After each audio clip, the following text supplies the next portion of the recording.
최근 벌어지는 외교 사태에 대한 우리 국민들의 우려가 매우 큽니다. 윤석열 대통령은 지난 19일 로이터 통신과의 인터뷰에서 우크라이나에 대한 군사 지원, 무기 지원 가능성을 공개적으로 언급했습니다. 우리 국민과 국제사회에 천명했던 살상 무기 제공 불가 원칙을 아무 배경 설명도 없이 저버린 것입니다. 대통령의 발언은 한국과 러시아 관계에 경랑을 몰아오고 있습니다. 크렘린궁은 전쟁 개입이라며 강하게 반발했고 러시아 최고위 인사는 북한에 대한 최신 무기 공급까지 언급했습니다. 만약에 실제 우크라이나에 대한 무기 지원이 이루어진다면 그 파장과 충격은 상상을 초월할 것입니다. 당장 러시아에는 현대자동차, 삼성전자, LG전자, 롯데와 같은 500여 개, 150여 개의 우리 기업이 진출해 있습니다. 현지 자산 규모만도 7조 6천억 원에 달한다고 합니다. 우크라이나에 대한 무기 지원은 우리 기업들에게 사실상 폐업 선고가 될 수도 있습니다. 그에 더해서 무기 지원은 북러시아의 군사적 밀착을 자극해서 결과적으로 한반도의 위기를 한층 고조시키고 우리의 안보를 위협할 것입니다. 한일 정상회담 이후에 일본 해상보안청 순시선이 독도 인근 해역에 무려 8차례나 출몰했다고 합니다. 우리 해양조사선의 정당한 독도 수역 조사 활동도 지속적으로 방해하고 있습니다. 일제의 조선 침탈의 시작점이었던 윤효 사건을 다시 보는 듯하다는 지적까지 나오고 있습니다.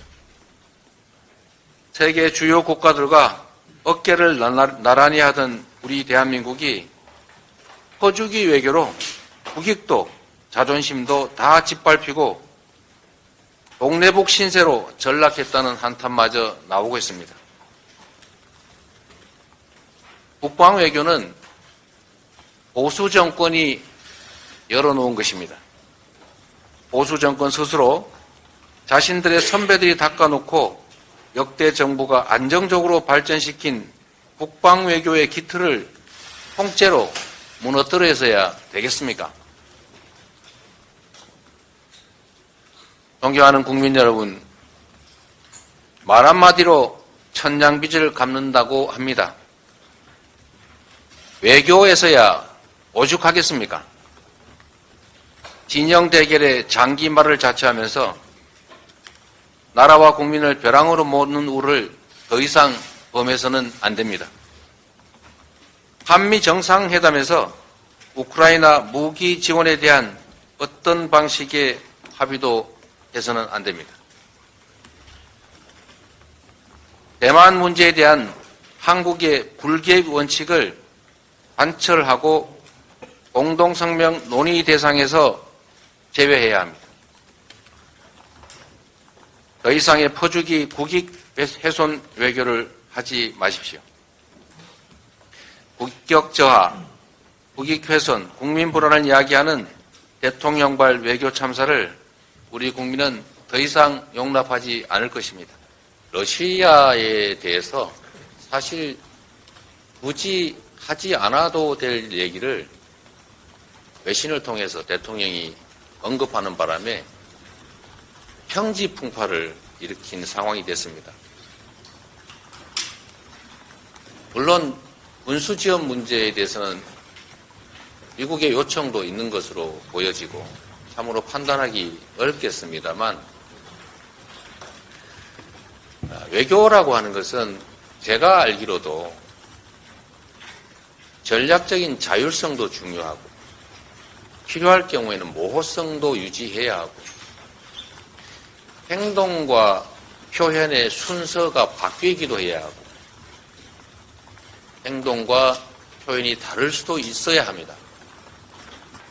윤석열 대통령의 방미 그리고 한미 정상회담 경과를 지켜보고 아마 거기에도 대중국 문제, 특히 대만 해협 문제나 또 우크라이나 관련된 대응 문제들이 논의될 가능성이 매우 높다고 판단이 됩니다. 그 과정을 저희도 지켜보되 저는 대중국 정책 또 대러시아 정책이 대북 정책, 특히 대한민국 안보 정책에 아주 치명적 영향을 미치기 때문에 그 측면에서 경제적 이해관계를 넘어서서 군사 안보적 측면에서 매우 중요성이 크다고 보기 때문에 이 문제에 대해서 우리 당이 매우 깊이 관심을 가지고 이 한반도를 둘러싼 동북아시아의 안보 환경이 악화되도록 하지 말아야 된다는 점에 또 개선되는 방향으로 전환되도록 해야 된다는 점에 주안점을 두고 계속 노력할 생각입니다. 우크라 러시아 간 전쟁에 대해서 우리 민주당의 입장은 분명합니다. 침략 전쟁으로 부당하다. 철군하는 게 맞다. 이런 입장이고 또 그렇기 때문에 우리 정부에서 우크라이나에 대한 러시아의 침공에 대해 국제 경제 제재에도 동참하지 않았습니까?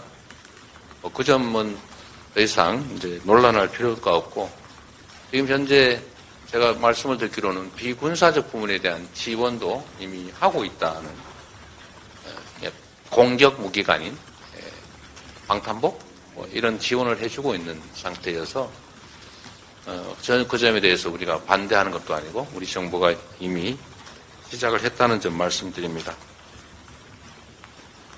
그리고 구체적인 표현과 이 표현이 주고 오가는 문제에 대해서는 제가 세부적 언급을 하는 것은 그리 바람직하지 않은 것 같습니다. 만약에 어떻게 한다면 어떻게 하겠다.